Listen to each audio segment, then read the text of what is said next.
I call the House Education Policy Committee to order. There is a quorum present. Representative Roach, have you had an opportunity to review the minutes from Tuesday, March 10th? And would you like to make a motion? Yes, I have. I'd like to make a motion to pass the minutes, approve the minutes. Great. Representative Roach moves to approve the minutes from Tuesday, March 10th. Discussion? Hearing none. All those in favor, please say aye. Aye. Those opposed say no. Actually, I have a correction. They're the minutes from March 17th. So they're the minutes from March 17th is what we're about to vote on. All those in favor say aye. Aye. Opposed, no. The minutes from March 17th are approved. Okay, hi everyone. We have a lot of business to get through and a lot of important testimony. I just want to set some, set some ground rules here. Testimony is limited to 2 minutes. There will be a timer set by the clerk, and I will cut you off. I am sorry. Please do not take it personally. We just have to make sure everyone has their voice heard. Also, just as a reminder that outbursts, clapping, signage is not permitted in our hearing room. So thanks for hanging with us, everyone. Let's get going. Our first bill for consideration today is House File 3714.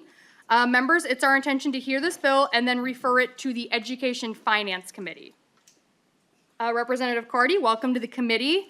And while you're getting settled, I will make the motion to move House File 3714 before the committee to be re-referred to the Education Finance Committee.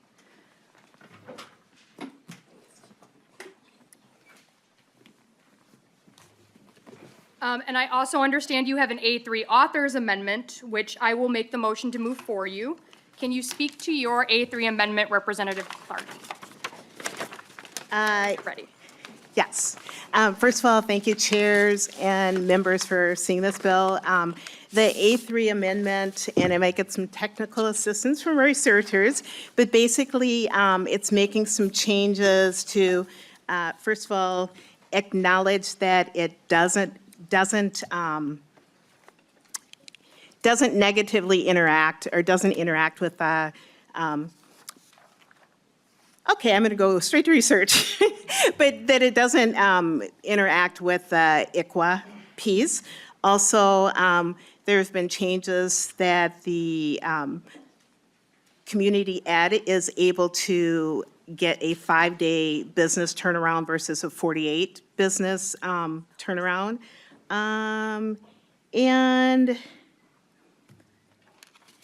I think in here, I'm gonna actually go straight to research because there was supposed to be, it was my understanding, I had an A3 and an A2 that were merged, and the whole financial piece was supposed to be taken out. So can I go to research to help me go through that? Ms. Para, can you help explain the A3 amendment?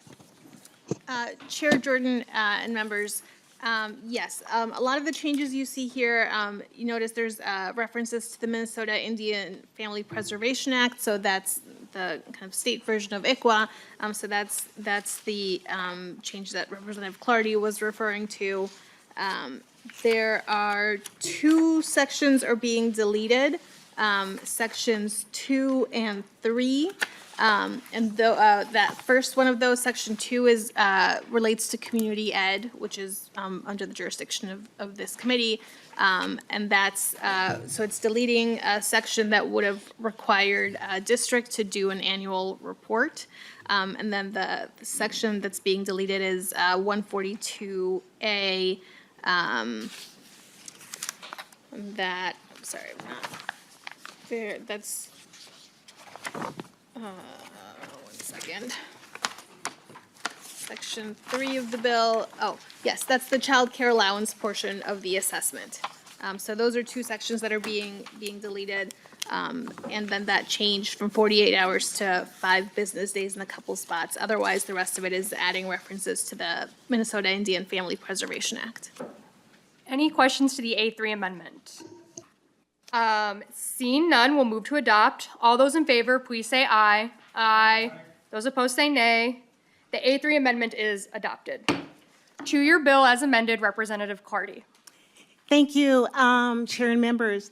The purpose of this bill is I ran into this person about 2 years ago, and she was telling me about some of the complications that foster families have as far as making sure that their kids are safe at home and being in line with the state laws about leaving kids home for certain periods of time and certain ages and that type of thing.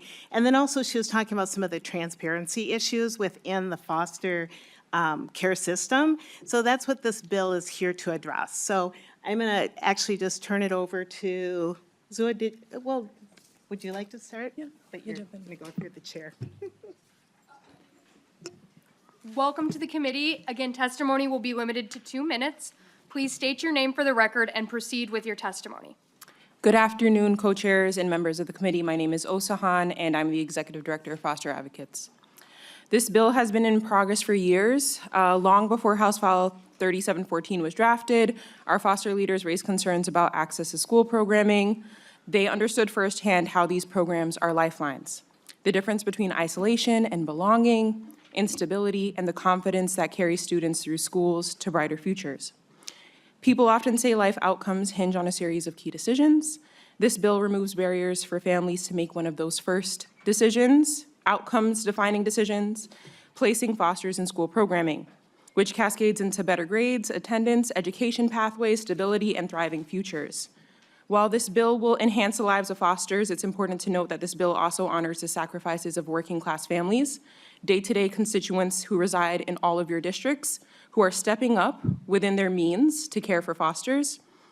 Throughout this process, we have been working closely with the community education partners and made meaningful changes based on their feedback, such as no longer requesting data collection or disaggregated annual reporting to monitor implementation, and more than doubling the verification timeline.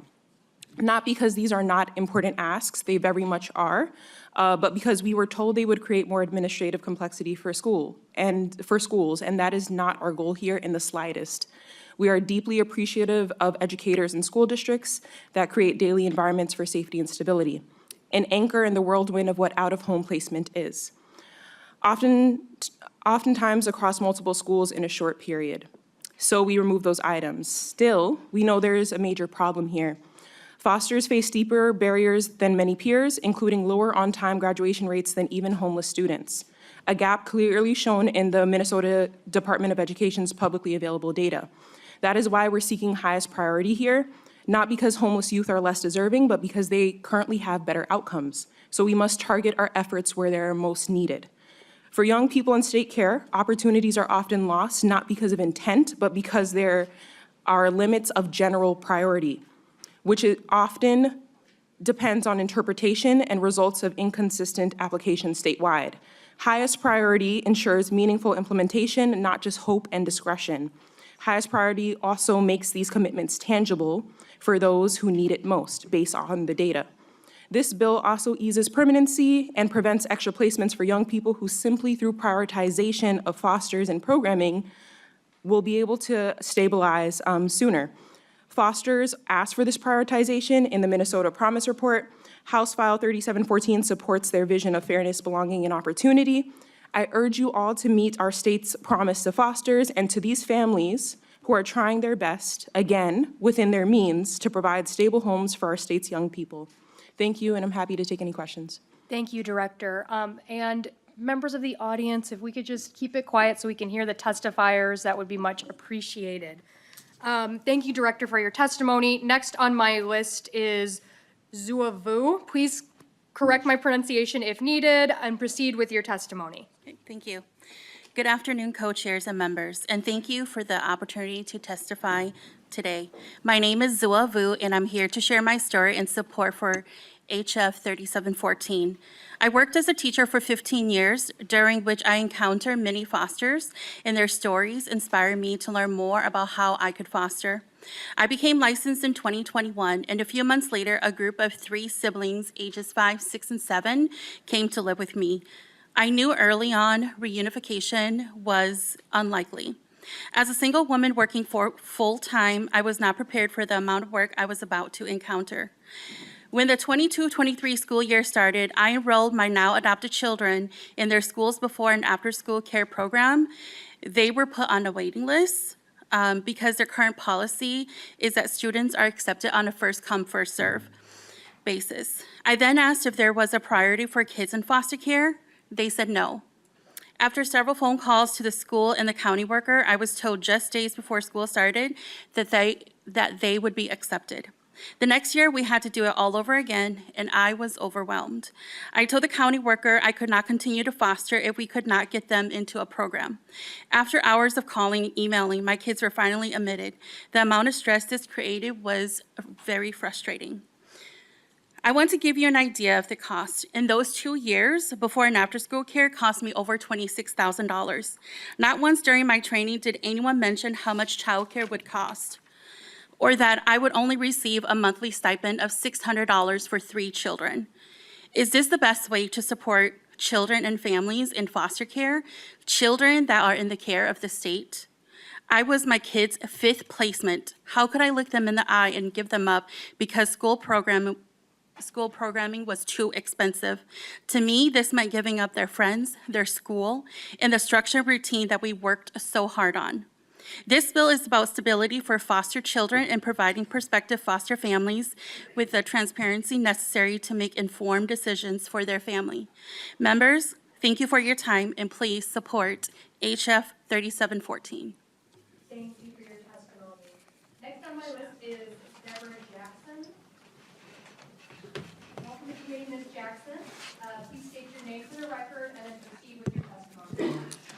Good afternoon, co-chairs and members of the committee. My name is Ayana Ali. I'm a legislative assistant at Foster Advocates, and I will be reading this testimony on behalf of Deborah Jackson. My name is Deborah Jackson, and I am speaking in support of HF 3714. I became a foster parent at the age of 25 when I took my niece in. I did not have kids of my own. My decision to step up for my niece comes from my own childhood. When I was younger, there were times when my mom was unable to care for me, and it was my older sister who stepped in to help raise me. Because of her, I was able to stay with family and avoid entering the foster system. At 25, my life looked very different from most people my age. I could have been traveling, building my career, or focusing on myself. Instead, I stepped up to become the parent my niece needed. It wasn't an easy decision. There were many moments of self-doubt and many nights filled with fear. I often questioned whether I was strong enough or prepared enough to raise a child on my own. But what kept me going was knowing that my niece needed me. She needed stability, love, and someone who would fight for her future. The system helped me finalize the adoption, and for that I am very grateful. But what the system did not prepare me for was the financial reality of raising a child on a single income. After-school programming and childcare were not luxuries, they were necessities. Without prioritizing these services, families like mine are left struggling to figure out how to make everything work. The costs added up quickly, and many foster parents are forced to make impossible choices between their jobs and their child's care.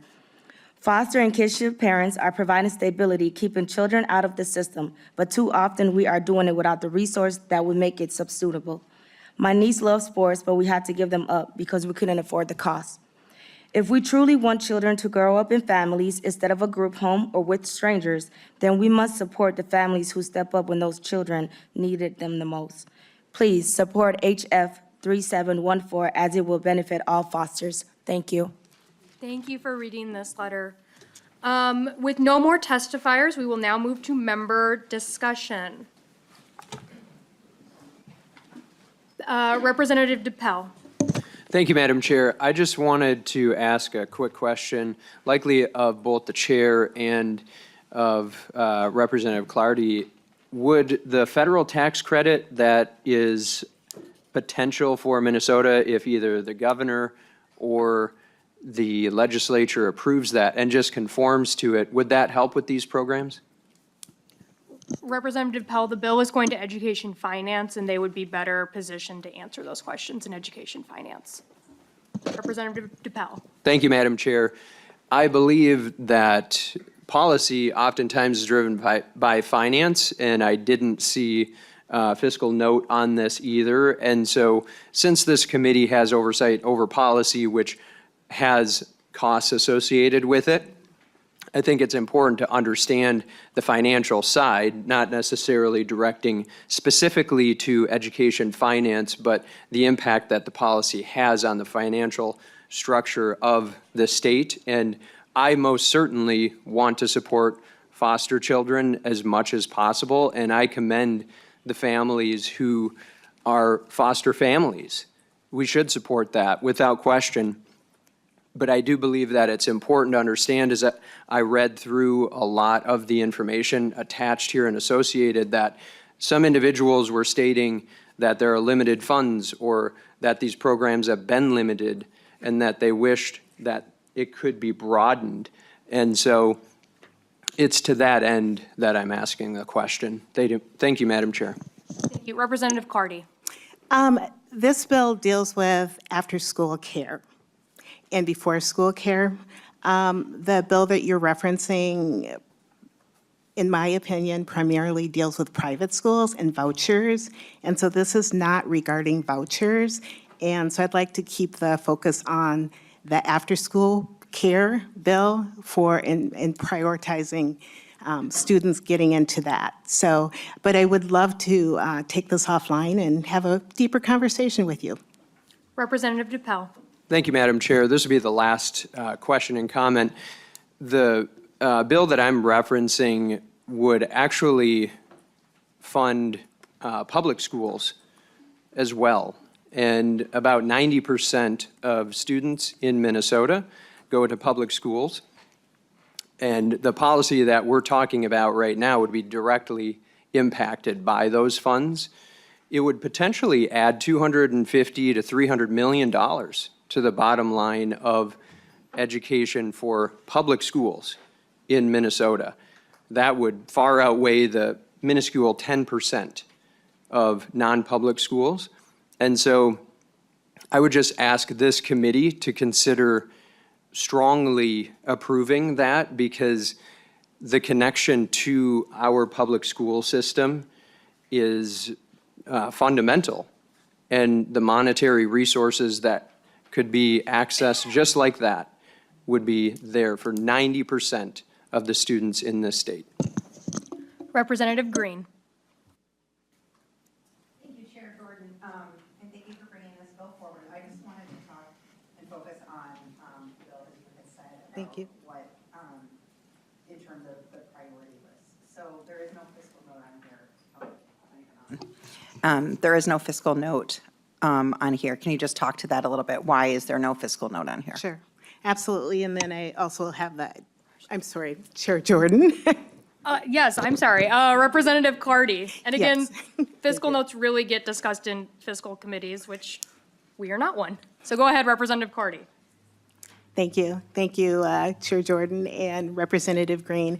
So it's my understanding that something has been requested. It's also my understanding, because of an amendment that was made, that we asked for all fiscal pieces to be removed. And at this point, the discussion is going on with community education on the priority list. So parts of the fiscal piece where they were specifically asking for reporting, that's been removed. The other part is interaction with the Northstar. with the Northstar, that's been removed. So the bill that I'm hoping to go forward, because we're still in the process of cleaning and getting it great, will not or should not have fiscal impact, but we did request a fiscal note. Does that? Representative Green. Thank you, Chair Jordan, and thank you. And I do think this, yeah, I agree that the conversation about fiscal should be held in education finance, which both of us serve on. I also think that one of the reasons that is important that we have those conversations is funding sources. And you cannot just translate money that goes to a nonprofit into salaries, which I know is to be true. So you can't just take money and plop it into community ed and after-school services, so in the public school system. So that's why that's important to have those conversations there. So I thank you for bringing the bill forward. Thank you. Thank you. Any other discussion? Representative Keeler. Thank you, Chair. I have just a couple questions because I I am also a licensed ICWA mom, and this matters, and there are a bunch of decisions that are made when you make the choice to be a licensed foster care mom. And when you make the choice to do that, some of it is just knowing your community and where things are at. And so I guess I just have some clarifying questions. So is this bill assuming that a child who is in foster care comes to their placement at the beginning of a school year, and therefore at the beginning of a school year, they would have priority into this after-school program? That's my first question, then I have a follow-up.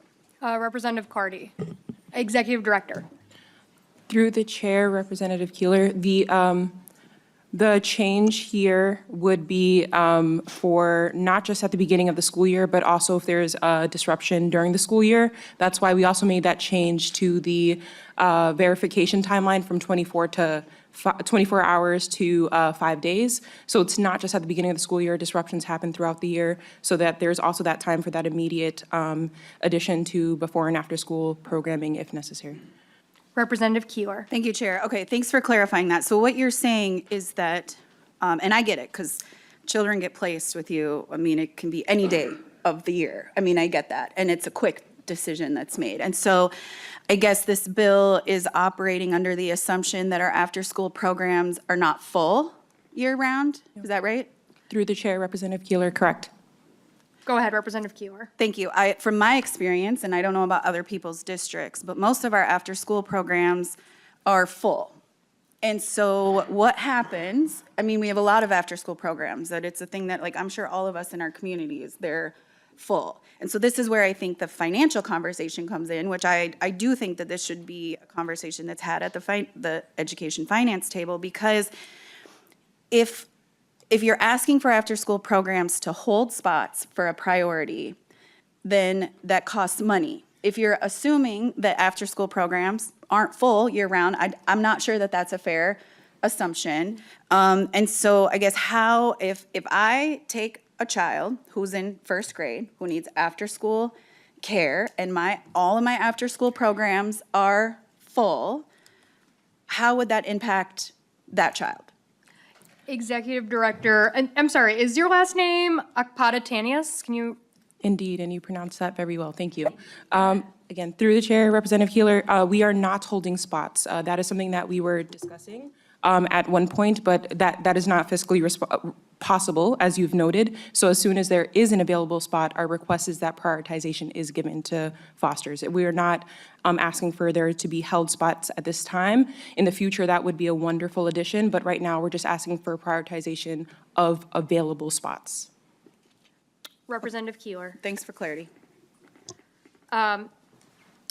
Further discussions? Otherwise, I will go to Chair Bennett. Thank you, Madam Chair. And thank you, Representative Clardy. Our foster kids are very important foster families, and they're amongst our most vulnerable children. And it's difficult to find foster parents, so anything we can do, I believe, to help support them is a good thing. And I think this will. And I'm glad to hear that we're not bumping out students who are already in the program, but if there is availability, then prioritizing is likely a good thing and will help the foster families a lot. And I will look forward to discussion in Ed Finance, which is not for here, the financial part, but I do think we should explore in Ed Finance that tax credit because it could possibly help. It's for school enrichment for public school students as well. So it could help open up spots in those areas where we don't have enough spots so we can get more of these foster kids into the program. That's for another day. But thank you for the bill. I think prioritizing our foster kids, most vulnerable kids, is important. So thank you. Representative Clardy, closing remarks. First of all, thank you so much for hearing this conversation. And Representative Keeler, your comments were very valid. I just want to assure you that there's conversations going on right now with community education on this and how it would work, because I would agree with you that the school district I most recently retired from didn't have a lot of open spots. It was like filled. So the essence of the bill is not to tell people how to do it, but to figure out collectively how we can take care of this population, because I know that you have been working with them. And we just need to know, or just remember that these kids and these, well, the kids, right, are all of ours until they go to a family, and then they're the foster families, right? And then, but they also don't have the decision, like final decisions in a lot of the legal aspects. That still goes back to the other families. So our job right now is to make sure that these families are able to make sure kids have a safe place to be after school, and that they can follow state law by accommodating them that way. So thanks so much for hearing this bill. Thank you, Representative Clardy. I will renew my motion to refer House File 3714 as amended to the Education Finance Committee. All those in favor, please say aye. Aye. Those opposed say nay. The motion prevails and the bill is now on its way. Thank you, Representative Clardy. Our next bill up for consideration is House File 3399. Members, it's our intention to hear this, 4399.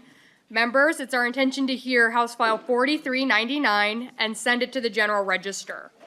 Representative Leibling, welcome to the Education Policy Committee.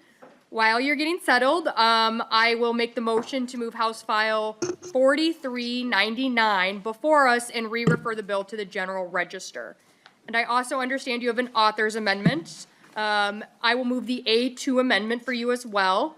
Can you please explain the A2 amendment, Chair Leibling? All right, well, thank you very much. First of all, thank you so much, Chair Jordan, for hearing the bill and for your assistance. So this is a little bit legislatively complicated because, and probably Ms. Para could explain it a little better, but the bottom line here is that the Rochester School District has been operating under a special law, and we've had school district elections where people run everyone runs district-wide, but you have to pick a seat. So it's called the lane system. And it's unique, or maybe one other district in the state does this. And it has resulted in some kind of strange results. It's very hard for voters to understand what's going on because you could have a lot of candidates in one seat and then one in another seat, all running to represent the same area. So this bill before you changes that, and the amendment is in order to make sure that the district retains the ability to later on change its organization if it wishes to do what many other districts in the state do, which is have some districts. So right now, everyone is still going to run district-wide. That's the intention. But like, for example, I think Minneapolis has districts and some at-large seats. And so that's a more common way to do it, at least for the bigger districts. So this retains for them the flexibility to do that. That's my understanding. And Ms. Para, maybe if I'm not explaining that correctly, maybe a little help would be great. Ms. Para, anything to add? Chair Jordan, Representative Leibling, yes. So the amendment refers to Section 205A12. That statute allows districts to alter to be under election districts, but it doesn't apply to districts in the cities of the first class, which would apply to Rochester. So what the amendment does is it says Rochester can use the process that is available to other districts, even though the statute says it doesn't apply. Thank you. Any discussion to the A2 amendment?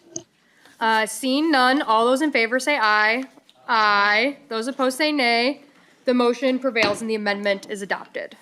Chair Leibling, anything to add, or would you like me to move to your testifier? I think we could go to my testifier, who's the chair of our Rochester School Board, Kathy Nathan. Great. Welcome to the committee, Chair Nathan.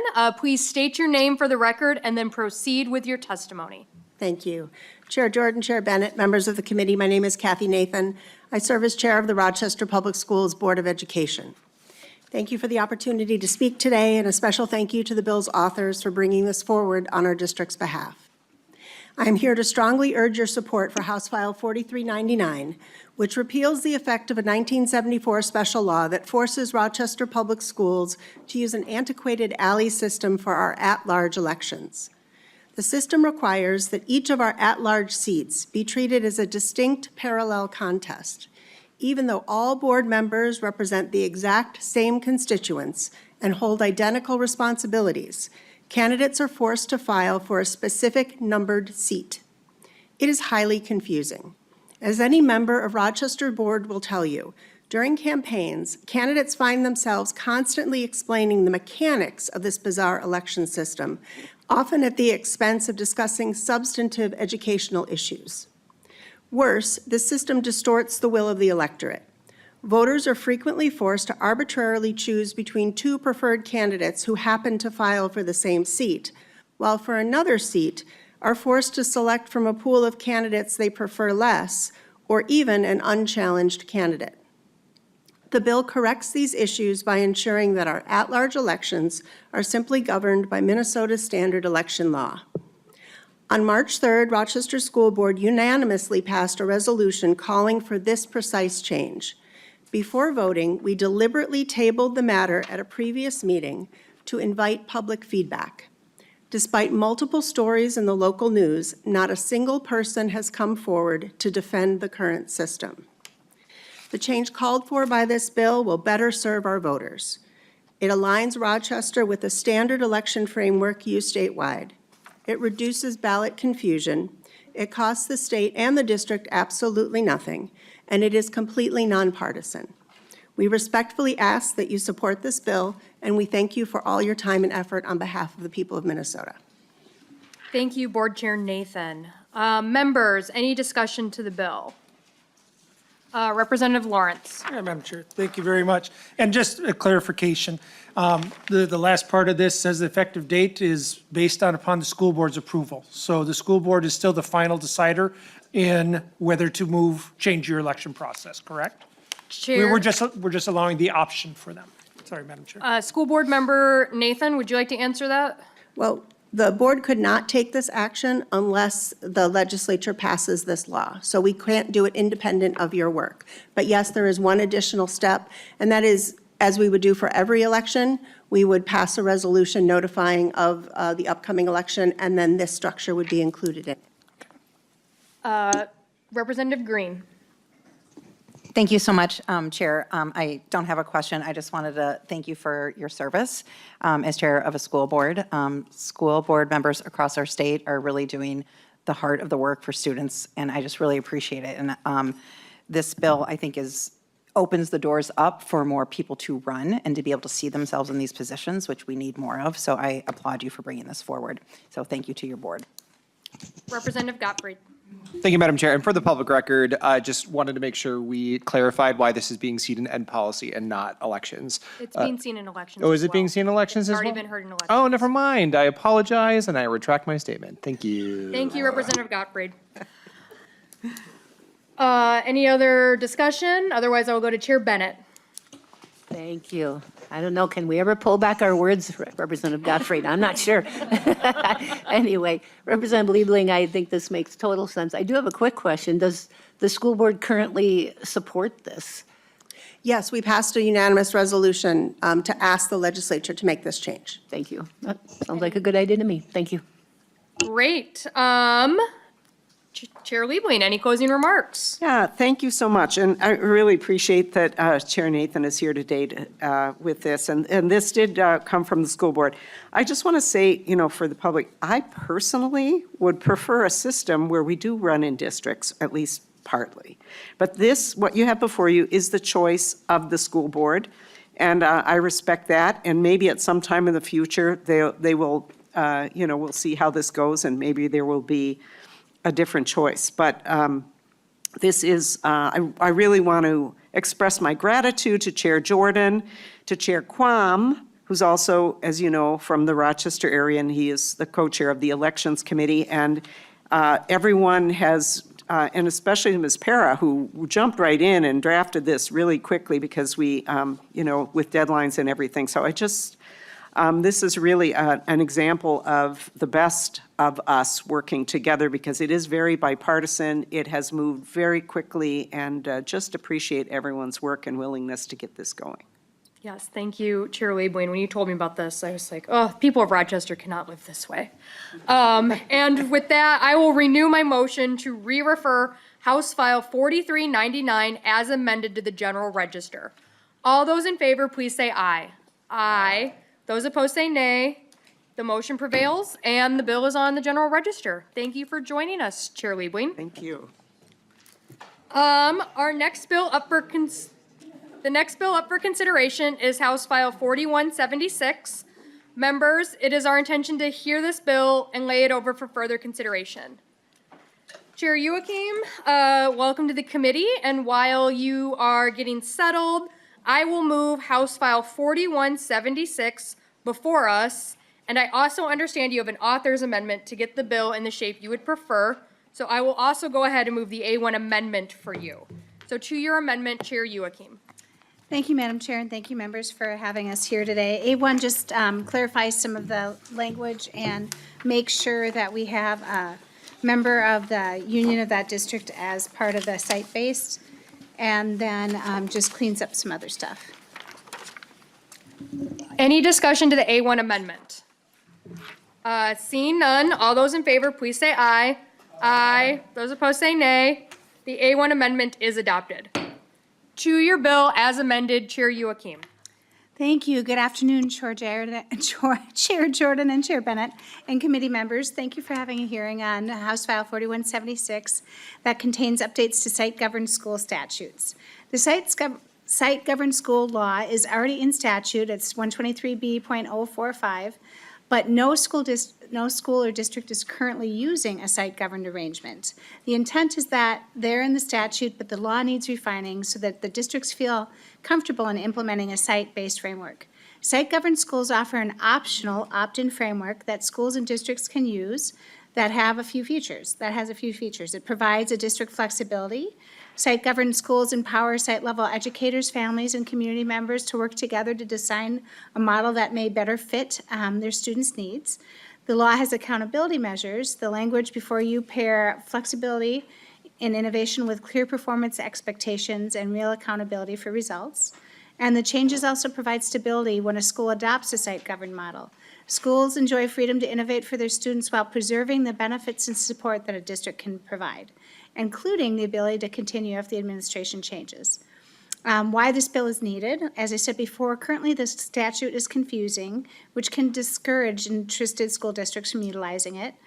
So the changes you see in House File 4176 streamline the process while maintaining flexibility, has fewer steps and clearer instructions for entering into a site-governed agreement, clarifies what should be in an agreement, including performance expectations and an important dispute resolution process, and school districts won't have to start from scratch. It respects union status. Teachers may elect to remain at a newly site-governed school or retain access to the district's transfer process. And members, more importantly, I have two people here today that have been working on this issue and that have experience with doing innovative things in their schools. We have Executive Director Lars Ersdahl from Education Evolving that will further explain why the language and changes in the bill are needed. And I'm excited to have Dr. George Nolan here from Hopkins Public Schools. He's the principal at Gatewood Elementary to talk about an innovative program they've started and how this language will provide the stability they need to continue. Thank you, Chair Youakim. So we'll go to that testimony now. First on my list is Executive Director Lars Ersdahl. Please state your name for the committee and proceed with your testimony. My name is this on? Can you hear me? It is on. My name is Lars Ersdahl, Executive Director of Education Evolving. Thanks for having us here today, co-chairs, members of the committee. I had more to say, but Representative Youakim did a fantastic job in her summary of the bill, so I will try and keep it short and sweet. As Representative Youakim shared, this bill is really, it's optional, it's opt-in. It doesn't require anything of anybody. And it provides space and flexibility and a real pathway to trust and empowerment of educators and community leaders. And in exchange, it pairs that flexibility with responsibility for results. And, you know, this is a law that has been on the books in Minnesota for about 20 years. We're not asking to create a new law today. We're asking to clean up an existing law, and so that it would actually be useful and actually be used. I kind of think of it like the current law, like handing someone a box of IKEA furniture and there's no instructions. The pieces are there. The final product, if you could get it together, would be great, but there's not really any, you don't have any idea how to kind of fit the parts together. So this is really a cleanup and clarify bill that does that. And I want to also stress that this is not an idea that's new here in Minnesota. This combination of school level flexibility with results is used in states across the country, from New York to Texas to Colorado to North Carolina to Massachusetts. So across a whole lot of different geographies and local contexts.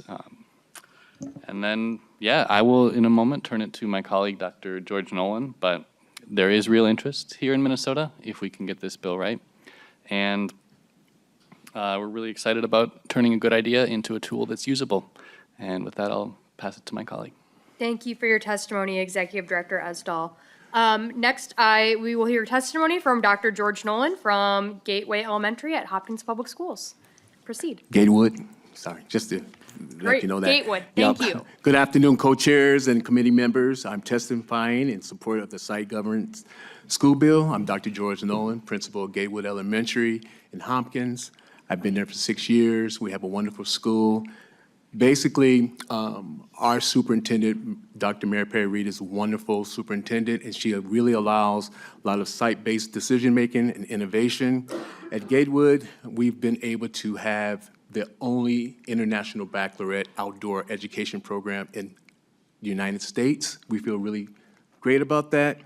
We really thrive on innovation with our outdoor education. During the troubled times of COVID, we had our kids outside, and which was really good for our students. We have a strong MTSS program that really works for their kids to enrich them and provide as much support. We really engage in restorative practices. We also have a wonderful farm care program where we're teaching some of our kids. And mind you, at Gatewood, we are about 70% students of color and free and reduced lunch. And our kids are learning how to take care of goats and chickens and also potbelly pigs. So if you ever want to come by Gatewood Elementary to hang out, we will welcome you. And what it does, it really creates empathy for our students and gives them the opportunity to kind of practice those social skills that are needed to show empathy and care for others. In our outdoor education program, we have a naturalist who this past week was tapping trees for maple syrup and cooking that, and kids were really enjoying that. We have hay rides, so it's a wonderful opportunity to be innovative, use our resources, and our teachers were so passionate about outdoor education. They really dug into the research, and because of our instructional framework at Hopkins that allows the site-based decisions, it's been a wonderful opportunity for our students to grow academically, socially, and emotionally. Thank you for your testimony. Now we will move to member discussion, starting with Vice Chair Hill. Thank you, Chair Jordan, and thank you, Ms. Youakim, for bringing the bill. It's a pleasure to see both Lars and Dr. Nolan today. It's been a long time since our paths have crossed, but I want to speak in favor of the bill. I had the pleasure and the honor of spending about 3 years studying a teacher-powered school located here in St. Paul.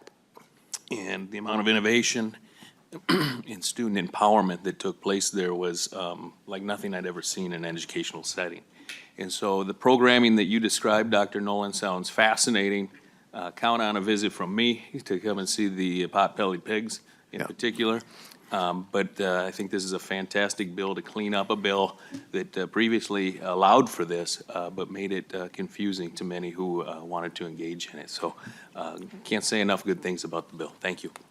Thank you. Further discussion. Representative Keeler. Thank you, Chair. Thank you, Chair. So I just want to ask a question because I'm a little bit confused.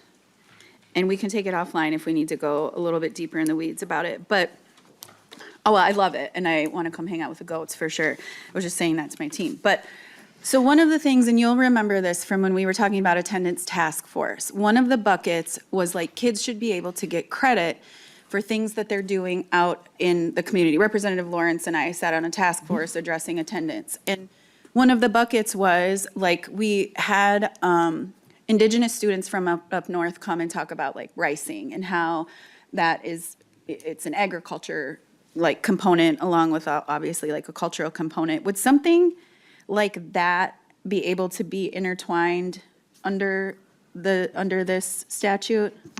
Chair Youakim. Thank you, Madam Chair, and thank you, Representative Keeler.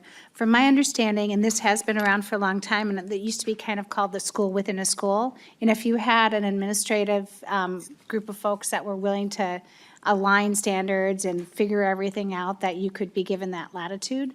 But the statute's so confusing, people don't want to try. But I'm going to kick it over to people that have more expertise than I do in this. Executive Director Esdahl. Thanks, Chair Jordan. Representative Keeler, the sorts of innovations I understand you to be describing are definitely the sorts of things that would be permissible under state law, and as such that a school could decide to do if they were to pursue site governed status. So I think the examples you gave are really good examples of the sort of things that a school in this framework or using this framework might choose to pursue. Representative Keeler. Thank you, Chair. Thank you, Representative Keeler. We can take it offline. Thanks. Representative Falconer. Thank you, Chair. Thank you, Chair Youakim, for bringing this, and it's great to see you, Dr. Nolan. We just met with you last week at the school. So I just want, just a quick, I love this. I think this is a great bill. Thanks for bringing it forward. Thanks for all the work you do for the students, the schools in my district, and I know families absolutely love it and the options that you provide for the students. And so thanks for being here, and thanks for the great bill. Thank you. Representative Green. Thank you, Chair Jordan, and thank you. This is a great bill. I just have a clarifying question. It says in here that within 60 days of receiving the proposal, the school board must determine whether to approve, deny, or return the proposal. Where did the 60 days come from? I'm just curious. Executive Director Esdahl. Thanks, Representative Green. The 60 days was actually in statute previously. We just moved where it appeared in statute. So if you see it as stricken out later, so it's not a new addition. And I think the 60 days, to be honest, I'm not sure 20 years ago where that 60 days originally came from. Representative Green, follow Yeah, up. thank you, Chair. Yeah, no, I was just curious about that because, like, if a proposal comes into the school board to go through the proper procedure, 60 days is actually not enough time to go through a work session, approval, community comment. So it sets a board up to, and I don't know, maybe we've been following this or not, but it'd be worth just noting, and maybe we need to just adjust that. Thank you. Thank you, Representative Green. Representative Lawrence. Madam Chair, thank you very much, and thank you for bringing this forward. My question is for Dr. Nolan. You did not use this bill or this legislation to do what you're doing, correct? You had other avenues that you used. Yes. Director Nolan, go ahead. I'm sorry. Basically, the Northstar of our instructional framework and innovation aspect from our superintendent direction really cultivated that initiative. So more or less like really reinforcing the interest and passion of students and teachers in your site, really kind of created this whole thing with our outdoor learning program. So it was not something that I looked at and said, okay, this is the opportunity. It's more or less our superintendent, our instructional framework, which is really rigorous, really guided those principles into developing innovation and creativity with our students. Representative Lawrence, follow up. Madam Chair, follow up. And I guess my fundamental question for you is, would this, in your viewpoint, with this legislation, I'm not opposed to the legislation, so don't take it that way, okay? But in your circumstance, would this legislation be more hindering because of the parameters that it gives to what you've been able to accomplish in your school? No, Dr. Nolan. I don't think so, no. Okay, yeah, thank you. You're fine, don't worry. I'm so sorry. Oh, don't worry about it. Representative Lawrence, follow up. No further questions. Great. Further questions from members? Okay, Chair Bennett. Thank you, Madam Chair. I do have a couple questions and then comment. And first of all, thank you, Chair Youakim, for bringing this up. And I met with both these gentlemen in my office, and you explained it very well. I think clarifying things for schools and instructors to be able to better utilize it is a good thing. So appreciate it. And to me, anytime we can bring innovation and empowering innovation through local control is a good thing. So couple questions. I know Hopkins is already doing something similar to this, it sounds like, maybe utilizing some of this structure, but it's my understanding, and I don't know who wants to answer this, that this bill is basically taking the things that are currently in statute, kind of reorganizing and clarifying them. Are there additions being added to this or things taken out? Or is this just clarification, making it easier to understand? Chair Youakim. Thank you. Yeah, very few additions, but some of the ones you saw in the amendment. What it really is trying to do is make this model usable for a district and put a little bit more bookends and requirements around showing evidence-based results. But maybe Mr. Esdahl has some more to add. Executive Director Esdahl. Thanks, Chair Bennett. I appreciate your question. The vast majority of the changes are of the nature that Representative Youakim described. And in terms of just that number of lines, most of them are clarifying what actually needs to be in the agreement and the process by which that agreement is actually entered into. I think those were the two main sticking points. There are a couple of other very small additions, for example, saying that the principal needs to be part of the committee, the site governed committee, and clarifying a couple of things with the process by which licensed teachers are selected for the site. But there are no substantial shifts in the actual intentions or authorities in the law. Chair Bennett. Thank you, Madam Chair, and thank you for that. Another question I have, and because it's my understanding too that there are maybe a little more flexibility for site-governed schools in some of the statutes that public schools follow, and I'm wondering the evidence-based and that type of thing and assessments, which I think is incredibly important. Does that include having to still take the statewide assessment, currently the MCAs? Is that included? And then I do have another follow-up, sorry. That's great, we have time. Representative Youakim. Thank you, Madam Chair, and thank you, Madam Chair. No, that doesn't change anything with the underlying requirements of the test that they have to take. Chair Bennett. Thank you. And that's good to hear because I think this is a great way to allow innovation and then measure it and see, are we getting better gains here in scores than traditional? And then other schools would want to follow through and perhaps do the same kind of thing. So I think it's a great thing to look at innovation like this to make it more clear, because lots of times our laws are not very clear and create confusion. So if we can create some clarity, that's a good thing. So thank you. Chair Youakim, any final thoughts? Thank you. Thank you, members, for your time and attention and for your questions. And I think the bottom line is it was a statute that was a good idea when it was put in place, but was a little too cumbersome for districts to actually take advantage of, and it didn't produce the innovation folks thought. So these fine folks came along and said, we have an idea to fix that. And then we also have school districts that were digging in, but would like the backing that, sometimes you have great ideas in a district, somebody spurs it along, and then an administration changes or a teacher leaves, and then it kind of falls by the wayside. This helps put a stronger framework around it so it can continue on. So members, I would love your support. Well, thank you. And with that, I will lay over House File 4176 as amended for further consideration at a later date. Thank you. And thank you, Chair Youakim, for joining us today. And thank you all for your testimony. Thank you. We might have some takers on the Potbelly Pig offer.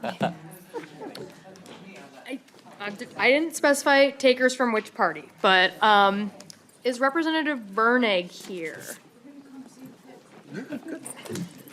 Okay, members, we're going to take a brief recess while we track down Representative Virnig. So for right now, there's a lot of people passing bills around. So for right now, this committee stands in recess.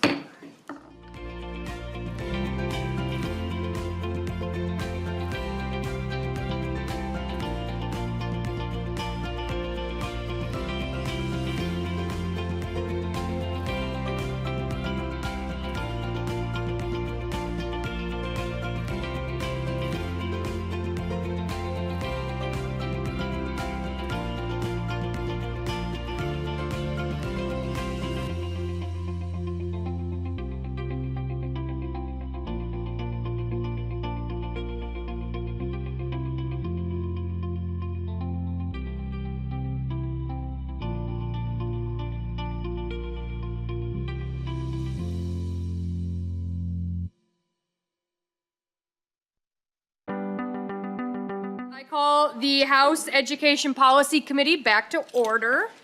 Representative Virnig, thank you for jetting over. We know it's a busy time right before deadline. And so, members, our final bill up for consideration today is House File 2544. And members, it is our intention to hear this bill and re-refer it to the Education Finance Committee. So Representative Virnig, welcome to the committee. I will move House File 2544 before us to re-refer the bill to the Education Finance Committee. I also understand you have an author's amendment to get the bill in the shape you prefer, so I will move the A3 amendment for you. So to your amendment, Representative Virnig. Yes, thank you very much. The amendment aligns with some of the amendments taken in the Senate, as well as helps outline membership on the committee and adds an additional duty for the committee, the task force, excuse me. Any discussion to the A3 amendment? Seeing none, all those in favor, please say aye. Aye. Those opposed say nay. The amendment prevails. To your bill as amended, Representative Virnig. Yes, thank you, Madam Chair and committee members. Before you is House File 2544, a bill brought forth to establish a dual enrollment task force. There are two main components of the bill. It establishes membership of the task force. As outlined in the A3 amendment, starting on line 1.6, you'll see a variety of interested parties listed from agency staff to educators to students and more. Membership has been tweaked based on the language from the Senate and with advocates' input, which includes adding more voices from people with lived experiences. It also outlines duties of the task force to review dual enrollment funding formulas, analyze cost variations among post-secondary institutions, examine the transparency and accountability of funding, identify barriers to participation caused by the funding formula, make recommendations, and identify metrics to evaluate the impact of proposed changes. This bill also authorizes the Department of Education to provide administrative support, and the task force will expire on May 30th, 2027, or upon submission of the report, whichever comes later. Minnesota was the first in the nation to pass dual enrollment laws back in 1986, and it remains an effective tool to reduce college costs, accelerate degree completion, and strengthen workforce readiness. In fact, Mr. Stahl came to my school, he was our counselor, and he told us about this really great program that if you took 0 hour, you could attend college in the classroom or PSEO, and if you weren't a good test taker, you didn't have to take the ACT or the SAT because you were already enrolled in Noka Ramsey Community College, and you could transfer to a Minnesota State College, and he kind of went on all this. And as a first-gen college grad in my family, I thought, sold. So I participated in concurrent enrollment and found it to be the best path for me to higher ed. Participation in dual enrollment has grown significantly, and the funding structures have not evolved. This bill does not change statute, but it does offer a structured, time-limited task force that will bring together funding experts, agencies, schools, and those with lived experience to study and evaluate dual enrollment to improve outcomes. Before making changes to this program, we need clear data and coordinated input. This bill ensures that any future changes are grounded in strong evidence, informed by participant perspectives, and supported by fiscal transparency. I believe I have some testifiers here. Yes, here they are. So I will welcome them. Thank you. Representative Virnig, these are your testifiers. I have them in a slightly different order, but are you president of People for PSEO Handlin? Yes, and also Connor Tran, the student, is no longer available today. He won't be here, so. That's okay. First on my list of testifiers is Beatrice Handlin, president of People for PSEO. Please state your name for the record and proceed with your testimony. Hello, committee. Thank you all for having me here. My name is Beatrice Handlin. I am a resident of White Bear Lake, and I am the president of People for PSEO, and I'm also a former PSEO student. People for PSEO is dedicated to promoting, defending, and expanding opportunities through the PSEO program. I'm here today in support of House File 2544, which, if adopted, would establish a task force to analyze the dual enrollment funding formulas and make recommendations to ensure equitable, transparent, and adequate funding for all stakeholders. This task force is vital to the continued success and growth of the PSEO program. The program has now existed for 40 years, and participation rates continue to grow according to MDE data. And it saves students time, money on post-secondary education, and it also continues to close achievement gaps, and you can see this in the packet that was provided. This program also gives students opportunities that they may not have had before. Students want to and will continue to use this program because of the opportunities it provides. However, there are still gaps. Students struggle with access to information. You can see the report in the packet on information gaps, transportation, access to meals on campus, and there has been continuous discourse on the funding formula, especially in the ways that it leaves some of our schools struggling. This bill and task force will begin with the work and to address the gaps in the funding formula and provide solutions that serve all stakeholders without hurting students, and providing solutions to school districts and our higher ed institutions. I want to thank Representative Virnig for her work on this and the members of the committee for your time today. Thank you, President Handlin. Next up, I see we have Kalik Rogers, the Executive Director at Catalyst for Systems Change. Welcome back to the committee. Director Rogers, please restate your name for the record and proceed with your testimony. Absolutely. Thank you, Chair and committee members. My name is Kalik Rogers. I'm a former PSEO student and, as you mentioned, Executive Director of Catalyst for Systems Change. And I just want to clearly state that I am in support of a dual credit task force. You know, over the last few months, and actually since I was in high school, you know, I've been an advocate for the program. And as of recent, you know, we've traveled throughout the state, across committees, political parties, and just through communities. And there's one consistent theme here, is that we're operating in silos. When it comes to institutions, schools, policymakers, communities, they all have different perspectives and different uses of PSEO and dual credit programs. But we are not always in the same room, listening and sharing our experiences together. And, you know, in all honesty, when that happens, you know, it doesn't create solution, that creates confusion. And, you know, I had a question. How many of you played the game telephone? Okay. So y'all kind of know where this is going, right? In that regard, by the time I start with one person and we get to the other side of the room, there'll be a totally different message shared. And that's what we're experiencing. You know, this happened with me from a personal standpoint because when I was a young person utilizing, wanting to take PSEO when I was in high school, I wasn't actually encouraged to take the opportunity. In fact, I was discouraged. You know, it was stated that, like, isn't this packet of homework good enough? Isn't that hard enough work for you? And of course, it wasn't. That's why I was there to take a challenge. But, you know, outside of their point of view of me and their level of expectation, I decided to exceed that and state that those fears are yours, not mine. You know, so I took advantage of the opportunity, being the first African-American male at my high school to take PSEO. This is Gordon Parks High School in St. Paul. And, you know, to my surprise, I passed all my classes with A's, by the way. It was a better GPA than I actually had while I was in high school. I'm taking my standard courses. And it didn't just help me have a broader vision of possibilities, it also increased those possibilities for my peers as well. As they see me being successful, taking a positive risk, that then encouraged them the following year to take PSEO and dual credit.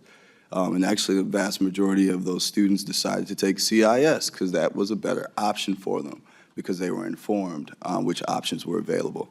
And so lastly, I just want to state, you know, I just want to create a space where we can be transparent about the issues that all stakeholders are having and experiencing, and create some measurable outcomes that we can actually implement to change the outcome for our students here in Minnesota.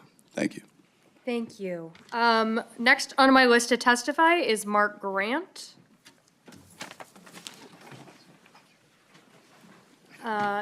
Thank you. Welcome to the committee. Director Grant, please state your name for the record and then proceed with your testimony. Thank you, Chair Jordan, Chair Bennett, committee members. For the record, my name is Mark Grant. I'm a communication studies instructor at Dakota County Technical College, and I currently help direct the governmental relations work on behalf of Minnesota State College faculty. MSCF represents nearly 4,000 instructors, counselors, and librarians at our 26 colleges on 47 campuses across the state. And I want to thank you for the opportunity for us to quickly share our thoughts on House File 2544. We want to thank Representative Virnig for bringing this bill forward. I've been teaching for 28 years, and we've been talking about dual enrollment almost my entire career. Those conversations have historically revolved around dual enrollment's mission, access, delivery, rigor, accountability, and credentials. And MSCF continues to be willing to have and even eager to have all those conversations. But with the growing scale of dual enrollment, we see the strain on the PSEO infrastructure and believe that none of those conversations bear much fruit until you address the mechanism by which the dual enrollment is funded. MSCF does believe that there's an approach out there that centers on the student but does not financially disadvantage our districts or our campuses. We really appreciate the amendment introduced and the inclusion of a higher ed faculty voice in this dual enrollment task force. However, the current amendment creates a single spot in the task force for a faculty member from Minnesota State System. The Minnesota State System includes the 26 colleges and the 7 universities, and those 2 institution types are represented by different faculty unions, the Minnesota State College Faculty and the Interfaculty Organization. Despite being a single system, for a variety of reasons, dual enrollment plays out differently on our college campuses than it does at the universities. And because of that, we would like to see a seat reserved for each of the higher ed faculty organizations. We think the work product will be more comprehensive if both perspectives are included. I'm not here to speak for IFO, but I do believe they submitted a letter expressing a similar sentiment. So MSCF is in full support of this task force. We just want to be invited to the conversation. So thank you, and I'll answer any questions if you have them. Thank you for your testimony. Hearing that our student is not here today, that concludes public testimony, and we will move to member discussion. First on my list is Representative Keeler. Why am I first today? Okay. I have a couple questions, just mathing. Is this 23 spots then? That's a lot. And so what I've learned, is that what you counted? I hadn't got that far yet. Well, you're welcome. We're mathing over here for We're all math of us. I people just in wanted to this make committee. sure we were all on the same page. Representative Keeler. Thank you, sorry. Yes, thank you, Chair. So in my time, I've done a couple task forces. Representative Bakeberg and I also did a legislative task force, and I just want to give us a little bit of caution. Because as we heard from this testifier, like he wants more seats at the table, right? So then that adds 3 more. And when I look through it, I think it's like we have 1 member of a school board, we have 1 member of a charter, we have 1 superintendent. All of these groups are going to come and ask for more seats at the table. Like I almost guarantee it. Also, I am concerned about the way that the language is written in 2.6 to 2.8. Typically, when we identify in task forces and other groups, the difference between Greater Minnesota and the metro is we don't name it Minneapolis, St. Paul. We say like the 7-county like metro and then outside of the 7-county. But again, the math in this only says out of the 23 people you have on this task force, only 3 of them are actually students. Now, mind you, they have to be successful students in PSEO. I think that doesn't create the opportunity for the students who weren't successful because we know that that's real. And only 2 of those spots are from Greater Minnesota. And like a broken record, I just keep having to say that that's an unfair geographic disadvantage to us. And I think obviously if we're going to do something that impacts students' lives so much, there should be more students on this task force. Now, I'm carrying bills with PSEO. Representative Knutson and I have decided that we want to rip the Band-Aid off to this and have this conversation. We're doing it in Education Finance next week, and I encourage everybody to come with their wonderful solutions, not just complaints. The thing is that I think our best option around this, and I'm just going to throw it out there, is the OLA report. The OLA is an outside entity that would look at this system from a non-biased lens. When we put all of these people in a room, the thing they're going to fight for, and what I've learned in the task forces I've been a part of, is they just hunker down on their own part of it. It's not really this beautiful way to come up with solutions. You know, our higher ed are going to hunker down on it. Our principals are going to hunker down on it. Like, we're not going to get anywhere. And what Representative Bakeberg and I, and Lawrence, maybe you have a different experience, when we did the legislative task force, It was setting up legislators to sort of be the champions around it, and then there was no limit who could or couldn't engage in the conversations. Remember, we had like, a day was about kids, and then we would have as many students as we could. It wasn't so prescriptive. And I get nervous about doing these sort of things. This is gonna grow to be probably 40 to 50 people, and how effective then is that? And so I understand we need to talk about PSEO. There are many, many, many, many issues that any lane we talk to has regarding it. Rigor, cost, the impacts on K-12, like just it goes on. And so I can add more notes about this. I just think we need to maybe think a little bit differently about how we go about this, because in my professional opinion, I just haven't seen task forces be extremely effective, and they do cost us money in a way that, because we have to compensate everybody's time, especially if we're gonna have youth at the table. So those are my just input and suggestions. Thank you. Representative Virnig. Okay, Representative Mueller. Thank you, Madam Chair. And Representative Keeler, ditto. Yes, all of those things. I think that's really important. My question was, we had also lost count, like Representative Roach, of how many people were going to be on this task force. I did notice from the amendment versus from the original bill that you took off the legislators that were serving on here, and I just wanted to know, Madam Chair, why you had chosen to take off the legislators. Representative Virnig. Yes, because the task force has 23 people already. So it was taken off in the Senate. We adopted that same amendment here. I don't disagree. I was kind of like, well, yes or no. I do believe that there is more work that needs to happen on who should be a member of the committee. Also, 23 is a lot, and as we've heard, more people want to participate. So between, I think, here and as it moves forward, I am open to what that could look like, whether it's a smaller group with more open meetings. I also was on the student truancy attendance and truancy legislative study group. We could do membership that way as well, more aligned. That's why. So, Representative Mueller. Thank you. Excuse me, Vice Chair Mueller. Well, thank you, Chair Jordan. I would really like to hear the Senate's reasoning for taking the legislators off something when we're supposed to be then getting recommendations and writing the bills and all those things.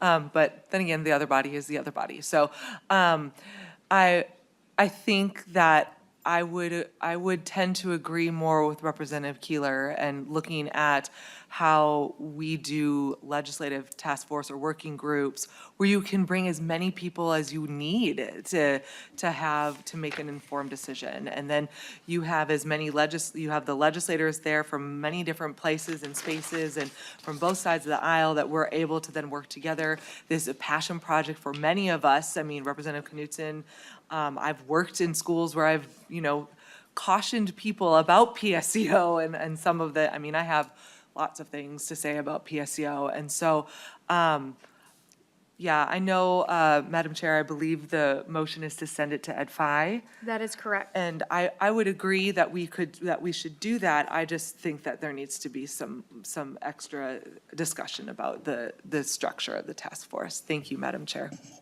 Representative Virnig, any thoughts on the Senate? I'm kidding. Senate's gonna Senate, right? I think that's the. Yeah, yeah. Representative Fogelman. Thank you, Madam Chair. I don't really have a question. I had two kids that did PSEO, two very different learning kids that I knew one kid could do it, one didn't. And I've been hearing a lot from my districts too about some of the frustration, so I think it's good that we're looking at it. I agree with Representative Keeler on all the stuff that she said, and she's working with Representative Knutson, and I just think there's a lot more things that need to be looked at before this is obviously ready for prime time, but I'm glad that we're having this discussion. Before I turn it over to Chair Bennett, I just want to say that, PSEO is one of those issues that we have been hearing a lot of, and I'm really thinking about something that Representative Keeler said, where she said, come with your ideas, not just no's. We all think PSEO is important. We all think education is important. We know that there are some problems that really need to be solved here. This is one of the rare issues that I think everyone agrees that there's a problem, and I'm appreciative of the testifiers who came here with ideas. Today, I am hopeful that I, again, don't sit on education finance, and I told everyone to stop talking about it, but I'm gonna just say that I hope education finance has a really good discussion next week. I don't sit on that committee, but I'll definitely be watching, and I'm glad and grateful that we have representatives like Representative Keeler, Representative Virnig, and Representative Knudsen who are working on this issue. And I wish you all good luck. But please keep working on it, and please, to the public, please keep coming with your ideas. We need them. Representative Bennett. Thank you, Madam Chair. And Representative Virnig, thank you for just bringing the PSEO issue forward, and to Representative Keeler as well, Representative Knudsen. I know you're all working on it. It's really important. It hasn't been updated for way too many years. A lot of things have happened in between, including going from zero online learning to now a lot of it. And so definitely something we need to look at. And so thank you for that. That said, I do have a few comments. First of all, totally support moving it on to Ed Finance. All discussions should be on the table. And I will share my experiences with being on a task force. I've been on a couple of them throughout my 12 years here. And I would say they've both been like hair pulling out experiences. Matter of fact, I'm surprised I do not look like Mr. Withers right now. That's about, I'm sorry, Jody. I think you have a very good hairdo. I like that. Okay, I better be quiet about that. Anyways, it is definitely an experience that you would just have to try before you say you basically do a lot of work and get nothing done. So that said, I support the OLA report because I think we'll get a lot more out of that. A lot of looking at what's working, what's not working, the historical part of it, all those things would give us really good information and data on how to move forward. And Representative Keeler, I appreciate your comments. I just love how you're always real and matter of fact. So thank you for that. It's good. It is good. We need that. We need more of that. So I do support moving this forward. I think we should have everything on the table, have open minds as we listen in Ed Finance, because I know more discussion will take place, and I'm looking forward to that. So thank you. Representative Virnig, any closing thoughts? No, this task force is really about finding out how the funding works, and there's clearly, I think we knew that, more work to do between now and Ed Finance, so I would just ask for you to support the motion to move it over there. Okay, and I will renew that motion to re-refer House File 2544 as amended to the Education Finance Committee. All those in favor, please say aye. Aye. Those opposed, same sign. The motion prevails, and House File 2544 as amended is on its way. Thank you, Representative Virnig. And with that, the meeting is adjourned.